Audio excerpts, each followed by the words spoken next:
नमस्कार दोस्तों, कैसे हो सभी। और बताओ संडे कैसा जा रहा है आपका। घूमने फिरने गए कहीं कि नहीं। तो दोस्तों ये वीडियो होने वाली है स्टॉप लॉस पे। कमेंट्स आ रहे थे कि स्टॉप लॉस पे वीडियो बनाई जाए, तो स्टॉप लॉस पे वीडियो बनेगी अभी। और आपका एक माइंड सेट करूँगा इस वीडियो में, ज़्यादातर यही होगा टॉपिक। तो सबसे पहले हमने पहले की वीडियोज़ में एंट्री की बात की है, कैसे एंट्री लेनी है, कौन सी स्ट्रेटजी रहेगी, कैसे एग्ज़िट करना है, ये सारी बातें हमने की है। स्टॉप लॉस पे भी बात की थी कि कैसे कट करना है, ठीक है। तो स्टॉप लॉस क्या है, जब हम ट्रेड लेते हैं और उसके बाद जब हमारी ट्रेड ऑपोजिट हो जाती है, वहाँ पे कैपिटल को बचाने के लिए सिर्फ एक ही चीज़ होती है, स्टॉप लॉस। अगर तो आप चार्ट को देख के एंट्री लेते हो फिर तो आप सक्सेसफुल आगे चल के हो जाओगे। लेकिन अगर बिन चार्ट देखे एंट्री ले रहे हो कहीं पे भी बिन रीज़न के, तो ऐसा मान के चलो जितनी बार आप पैसा डालोगे उतनी बार पैसा उड़ेगा, उतनी बार अकाउंट आपका खाली होगा। तो स्टार्टिंग में मैंने 3 बार अपना अकाउंट खाली किया था, जिसकी वजह से मैं मोटे लॉस में चला गया था बहुत स्टार्टिंग में, जब मैं शुरू में सीख रहा था, ठीक है। तो ऐसे दिन अगर नहीं देखना चाहते तो आज से ही स्टॉप लॉस लगा कर चलना। एंट्री कैसे लेनी है वो मैंने पहले बता दिया है वीडियोस में, इस वीडियो में फिर से क्लियर कर दूंगा, उसकी टेंशन नहीं है। लेकिन माइंडसेट जब तक आप नहीं करोगे ना, मुझसे चाहे लिखवा लो, जितना मर्जी पैसा यहाँ पे ले आओ, नहीं कर पाओगे। कुछ बातें हैं जो कि सुन के अप्लाई करनी चाहिए, बहुत सारी ऐसी बातें हैं जो कि बंदा खुद सीखता है। तो ये 2 बातें हो गई, ठीक है। तो अगर मैं कह रहा हूँ कि माइंड सेट करो अपना, स्टॉप लॉस जब हिट हो जाए उस पर माइंड सेट करो, तो ये बहुत ज़्यादा इम्पॉर्टेंट है। अब या तो इस बात को ऐसे मान के कल से अगर स्टॉप लॉस हिट हो जाता है तो वहाँ पे एग्जिट करना चालू कर देना, नहीं तो मोटा लॉस कर करके फिर कहीं जाके आप इस चीज़ को सीखोगे। मार्केट में मैंने कैसे चीज़ें सीखी हैं, मैंने लॉस कर करके चीज़ें सीखी हैं। मैंने कहीं से भी कुछ नहीं सीखा था, कहीं से भी कुछ नहीं सीखा था। मेरे को सिर्फ एंट्री लेना आ गया, मतलब सिंपल डीमेट जैसे ऑन किया, ओपन किया, पैसे कैसे लगाना है, ये चीज़ें आ गई। फिर उसके बाद जैसे और चीज़ें पता चली, GTT ऑर्डर क्या होता है, आइसबर्ग ऑर्डर क्या होता है, सिंपल नॉर्मल एंट्री ऑर्डर क्या होता है, ये ऑर्डरों के बारे में पता चल गया कैसे क्या होता है। ऐसे मतलब धीरे धीरे पंगे लेके ना सीख गया। जैसे एक बच्चे के हाथ में मोबाइल पकड़ा दो, वो ऐप्स पे क्लिक करता है, फिर बाद में उसे पता चलता है ओ अच्छा इस ऐप में ये है, ये है, ये है, ये है। मतलब फ़ोन चलाना जब सीख जाता है ना, है ना, तो वैसा ही स्टॉक मार्केट में है। पंगे ले लो, या तो सीख जाओगे बहुत आसानी से, नहीं तो किसी टीचर को अच्छे से सुनो और समझो। तो इस वीडियो में हम पहले अभी जैसे बात करेंगे कि एंट्री कैसे लेनी है और एग्जिट कैसे करना है। अभी फॉर एग्जांपल देखो, स्क्रीन पे अभी आपके आ रहा होगा, देखो जैसे ये एक चार्ट है, तो सिंपल पहले सपोर्ट और रेजिस्टेंस मार्क कर लो। जैसे ये मैंने एक सपोर्ट मार्क कर लिया, और वैसे ही सेम मैंने ऐसे रेजिस्टेंस मार्क कर लिया। तो ये देखो ये एक जोन बन गया। अभी मैं सिर्फ यहाँ पे इसकी वेट करूँगा कि कब इसका ब्रेकआउट आए। तो जैसे कि यहाँ पे देखो एक ब्रेकआउट यहाँ पे आ गया है, तो जब यहाँ पे ब्रेकआउट आया तो यहाँ पे हमने एंट्री ले लेनी है। और मैंने आपको पहले ही बताया था कि जब भी आप लॉन्ग की पोजीशन लो या फिर शॉर्ट की पोजीशन लो, ये लगाना मत भूलना, क्योंकि इससे हमारी मोटिवेशन बनी रहती है, सब कुछ बना रहता है, ठीक है। तो या तो अगर अपने स्विंग ट्रेड करनी है, थोड़ा स्टॉप लॉस आपका बड़ा भी हो सकता है, यहाँ से यहाँ तक लगा लो, नहीं तो ऐसे छोटा कर लो इस कैंडल के नीचे। मतलब जो लेवल आपका रेजिस्टेंस लेवल है, इस लेवल के ऊपर आपने एंट्री ले ली, और अगर कोई कैंडल इस लेवल को नीचे को ब्रेक कर देगी, जैसे कोई रेड कैंडल नीचे को इसको ब्रेक कर देगी, तो वो आपका स्टॉप लॉस हो जाएगा। ठीक है, टाइम फ्रेम 5 मिनट का निकाल लो। अभी मैंने वीकली यहाँ पे लगाया हुआ है, ये मैंने सिर्फ आपको समझाने के लिए वीकली किया हुआ है। चलो वो कोई बात नहीं, मैंने पहले ध्यान नहीं दिया। ठीक है, तो जैसे कि ये ऐसे ब्रेकआउट आता है और उसके बाद हमने सिर्फ अपना टारगेट का ऐसे पीछा करना होता है। अभी स्टॉप लॉस हिट कैसे होता है मैं आपको बताता हूँ। यहाँ पे कोई ऐसी मिल जाए यहाँ पे, जैसे हाँ ये देखो, ये चीज़ देखो, मैं ऊपर वाली ड्राइंग्स रिमूव कर रहा हूँ। अभी यहाँ पे देखना, ध्यान से देखना दोस्तों मेरे भाइयों, देखो जैसे ये एक स्पॉट है और ये है एक रेजिस्टेंस। देखो ये एक रेजिस्टेंस है, ये वाला, ये एक सेकंड, देखो ये एक रेजिस्टेंस है और ये एक स्पॉट है।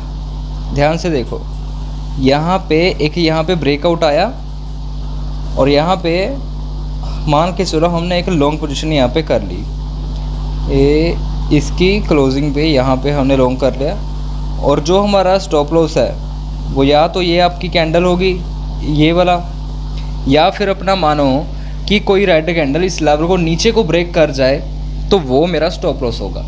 ठीक है, तो अगर तो आप इस कैंडल के नीचे का लो पकड़ोगे तो वो आपका स्टॉप लॉस बड़ा हो जाएगा। मैं सिंपल सी आपको एक स्ट्रेटजी देता हूँ कि जैसे ये एक फेक ब्रेकआउट है ना, तो जैसे ही ये कैंडल इस रेजिस्टेंस को नीचे को ब्रेक कर देगी, जैसे ये ग्रीन कैंडल ने इसको ऊपर को ब्रेक किया, तो यहाँ पे हमारी जो एंट्री है वो ऊपर की बन गई है। ऐसे हमने मान के चलो ऐसे डाल दी। ठीक है, लेकिन अगर एक सेकंड देखो, लेकिन अगर कोई रेड कैंडल इसी लेवल को नीचे को ब्रेक कैसे कर देती है, तो वहाँ पे जो हमारी एंट्री है वो रिवर्स हो जाएगी, मतलब पुट साइड की एंट्री बन जाएगी और कॉल साइड की आपने एक साथ यहीं पे एग्जिट कर देनी है। तो देखो अगर आप यहाँ पे मान के चलो यहाँ पे आपकी एंट्री थी और अगर आप यहीं पे इसको एग्जिट ऐसे कर देते तो कितने पॉइंट का आपका स्टॉप लॉस है यहाँ पे 261। अगर आप इस कैंडल का लो रखते स्टॉप लॉस अपना तो कितना था, लगभग 700 पॉइंट। कितना फ़र्क पड़ गया है ना।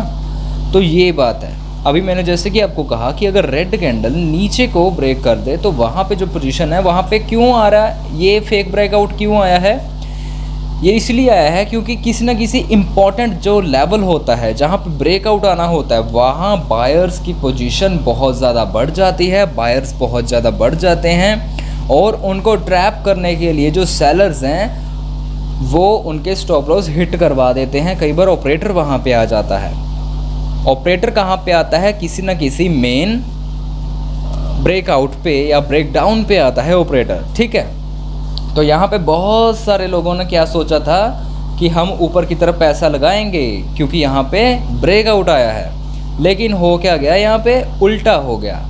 सेलर्स यहाँ पे बढ़ गए, बायर्स को इन्होंने ट्रैप कर दिया, तो चार्ट क्या क्या कर गया, चार्ट ने यहाँ पे अपनी पुट वालों की एंट्री यहाँ पे बनी। अभी मैं आपको करके दिखाता हूँ। ये देखो, ये पोजीशन हमने बनाई थी, बायर्स का हो गया यहाँ पे स्टॉप लॉस हिट। यहाँ पे हम अगेंस्ट से अभी दूसरी पोजीशन बनाएंगे, अभी शॉर्ट की यहाँ पे पोजीशन बनेगी। कहाँ पे, ये अब लेवल है, यहाँ पे हमने एंट्री इसकी डाली। स्टॉप लॉस क्या रहेगा, या तो यही लेवल मानो या फिर इस कैंडल का हाई। पुट साइड में ट्रेड डालनी है तो हाई देखना है, कॉल साइड में ट्रेड डालनी है तो कैंडल का लो देखना है। पहला टारगेट क्या होगा, ये वाला, जो कि बायर्स के लिए ये एक सपोर्ट था और सेलर्स के लिए ये एक रेजिस्टेंस है, क्योंकि अगर आप स्क्रीन उल्टी करोगे तो सेलर्स बाय की तरफ पैसा लगाते हैं अपना। ठीक है, तो हमने दोनों तरफा सोचना है। तो उसके बाद देखो, जैसे कि नीचे को एंट्री लगाई और आ गया नीचे ये। ठीक है, अभी ये यहीं तक क्यों आया है, ये इसलिए यहाँ तक आया क्योंकि यहाँ पे कोई ना कोई स्पॉट होगा। जैसे कि हम इसे मार्क कर लेते हैं, इसको यहाँ यहीं से मार्क करते हैं। एक सेकंड, मैंने हॉरिजॉन्टल लाइन यहाँ पे देखो, मैंने इसको यहाँ पे ऐसे मार्क कर लिया कि भाई ये यहीं तक क्यों आया है, नीचे क्यों नहीं आया है। देखो यहाँ पे हमें क्या देखने को मिला, कि यहाँ पे पहले एक ये देखो, ये एक रेजिस्टेंस था, ये एक रेजिस्टेंस था पीछे, तो इसीलिए ये यहीं तक आया है और यहाँ तक आया, और ये स्पॉट है अभी के लिए इसका, क्योंकि ऊपर से नीचे आया ना, तो ये स्पॉट है। पहले क्या था, ये एक रेजिस्टेंस था, जब ये ऊपर की तरफ, यहाँ से ऊपर की तरफ जा रहा था तब ये रेजिस्टेंस था, और इसको मार्क किया हुआ था पहले से ही, अगर हम कर रहे होते ट्रेडिंग वगैरह इसमें। और यहाँ पे ये स्पॉट है इसके लिए, तो स्पॉट तक यहाँ पे आया और यहाँ पे ग्रीन कैंडल इसने बना दी। अभी देखो ये जो ग्रीन कैंडल है ये इसके बीच में है, ये अगर यहाँ पे बन जाती तो यहीं से बाइंग स्टार्ट हो जाती, लेकिन ये स्पॉट पे ग्रीन कैंडल बनी है, तो इसीलिए ये यहाँ से ऊपर की तरफ भागना शुरू इसने कर दिया। तो देखो ये एक मेन स्पॉट है, अभी ये एक बार टकराया, 2 बार टकराया, ठीक है, तो ये एक मेन स्पॉट है। अभी उसके बाद ये जो लेवल था ये यहाँ पे ब्रेक हो गया, ठीक है। तो देखो इस लेवल को इस कैंडल ने इसको यहाँ पे ब्रेक नहीं किया, मतलब बायर्स ख़त्म नहीं हुए, यहाँ पे डराया है मार्केट ने, सिर्फ बायर्स को डराया है सिर्फ, ठीक है। तो ये चीज़ें होती हैं मार्केट में, सिर्फ माइंडसेट है और कुछ नहीं है, सिर्फ माइंडसेट है। इतनी इजी है ट्रेडिंग करना, इतना इजी। अगर आप तुक्के वुक्के या फिर क्या कहते हैं उसे, लालच को अगर आप छोड़ दो तो ट्रेडिंग बहुत ज़्यादा इजी है, कुछ नहीं है। मेरा माइंडसेट इतना ज़्यादा स्ट्रॉन्ग है इस चीज़ में कि हाँ, ब्रेकआउट आए ऊपर को पैसा लगा दो, अगर नीचे को ब्रेक कर दिया तो काट दो। सिंपल यही स्ट्रेटजी मैं यूज़ करता रहता हूँ और कुछ भी नहीं, पैसा बनता रहता बनता रहता बनता रहता, सिंपल सी बात है। तो ऐसे पैसा कमाना है, कितना इजी था नहीं? कमेंट कर दो फिर कि हाँ इस चीज़ में आप समझ गए हो। बहुत इजी है मार्केट यार, डिफ़िकल्ट कुछ नहीं है, कुछ भी नहीं। बाकी मैं आपके साथ हूँ, अगर आपको कुछ भी नहीं समझ आता तो आप मुझे कांटेक्ट करो, हम बात करेंगे, ठीक है। बाकी अगर कोई सा भी अगर नेक्स्ट टॉपिक की बात अगर हम करें तो वो आप मुझे बता देना, आपने क्या चीज़ सीखनी है, उस पर बात करेंगे। धन्यवाद।